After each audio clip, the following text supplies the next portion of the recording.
Buenos días chicos, continuamos la serie de vídeos dedicados a la astronomía. En este segundo vídeo realizaremos una pequeña introducción a la historia de la astronomía.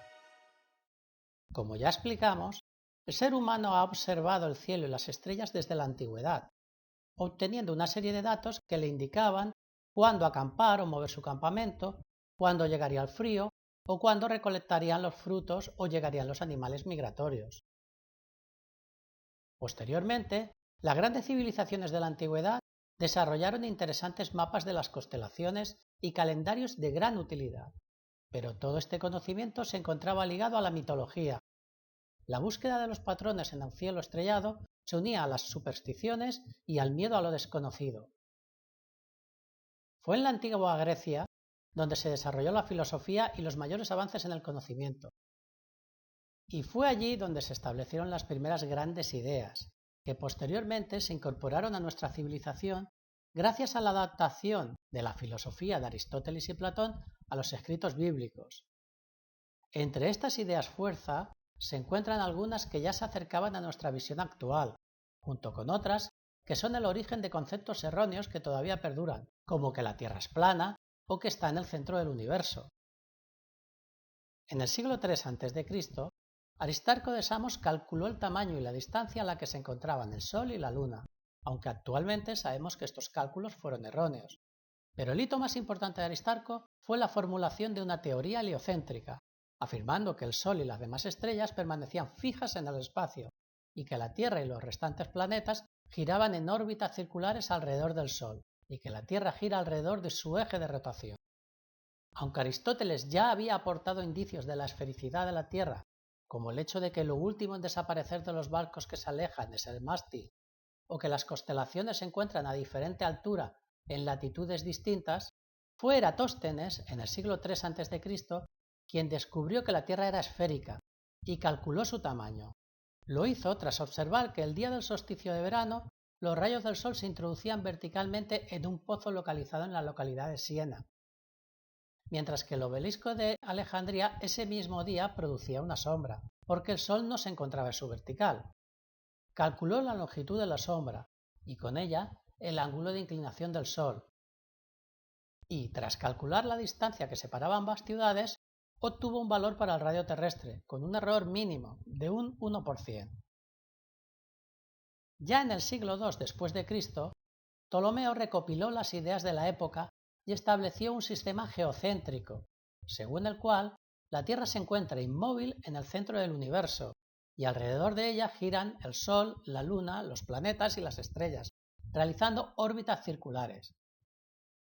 Pero esto no concordaba con el movimiento de los planetas, nombre que se daba a unas estrellas errantes que parecían tener un movimiento retrógrado. Ptolomeo explicó el movimiento observado como la suma de varios movimientos circulares en lo que llamaba epiciclos. Las ideas de Ptolomeo perduraron porque con la simple observación de los astros daba la impresión de que todo giraba alrededor de la Tierra, y porque estaban de acuerdo con lo descrito en la Biblia. Pero en el siglo XV, Copérnico recuperó las ideas de Aristarco y estableció la teoría heliocéntrica, que situaba al Sol en el centro del universo, y a los planetas, incluida la Tierra, girando en torno a él con órbitas circulares. Solo la Luna giraba alrededor de nuestro planeta. La Tierra era un planeta más que giraba dando una vuelta al Sol cada 365 días y que rotaba alrededor de su eje una vez cada 24 horas, de forma que el movimiento relativo de los astros en realidad era consecuencia de la rotación terrestre. Sin embargo, Copérnico no ordenó la publicación de su manuscrito titulado Sobre las revoluciones de las esferas terrestres hasta encontrarse en su lecho de muerte, debido al miedo que tenía la Inquisición. A principios del siglo XVII, Johannes Kepler culminó el estudio matemático de la posición de los astros, modificando la teoría heliocéntrica de Copérnico, al indicar que las órbitas de los planetas no eran circulares, sino elípticas, y que la velocidad de los planetas no era constante, sino que viajaban más rápido cuando se acercaban al Sol. De esta forma, Kepler podía predecir con enorme exactitud la posición de los astros en todo momento.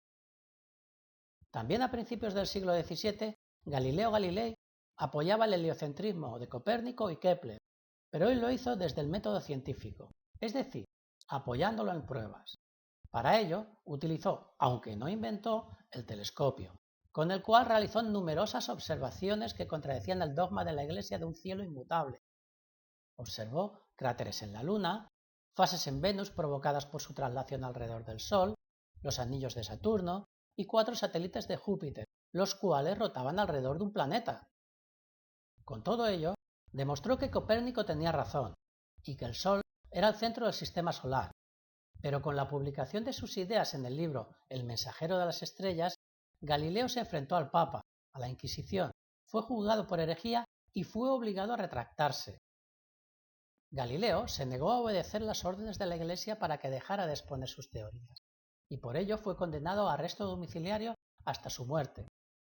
Además de esto, Galileo también explicó el movimiento de caída libre de los cuerpos, que fue posteriormente utilizado por Isaac Newton, el padre de la astronomía moderna. A finales del siglo XVII, Newton estudió la naturaleza de la luz, estableció las leyes del cálculo diferencial, de la óptica y de la dinámica. También descubrió la fuerza de la gravedad con la que se atraen dos cuerpos que tienen masa y que disminuye con la distancia que separa dichos cuerpos.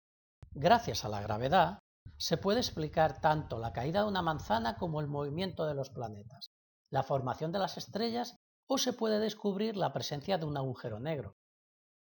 Por último, a lo largo del siglo XX se produjeron importantísimos avances en astronomía, comenzando por Albert Einstein, quien enunció la teoría de la relatividad del tiempo y del espacio y la relación entre masa y energía, y postuló que el tiempo y el espacio sufren una curvatura cuando se encuentran cerca de un objeto masivo.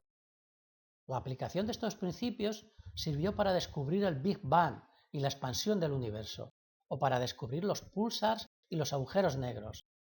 La carrera espacial llevó al ser humano hasta la Luna, al lanzamiento de cohetes tripulados o de satélites espaciales, o a la puesta en órbita de un telescopio con el que se descubrieron nuevas galaxias, nebulosas, estrellas y planetas fuera del sistema solar.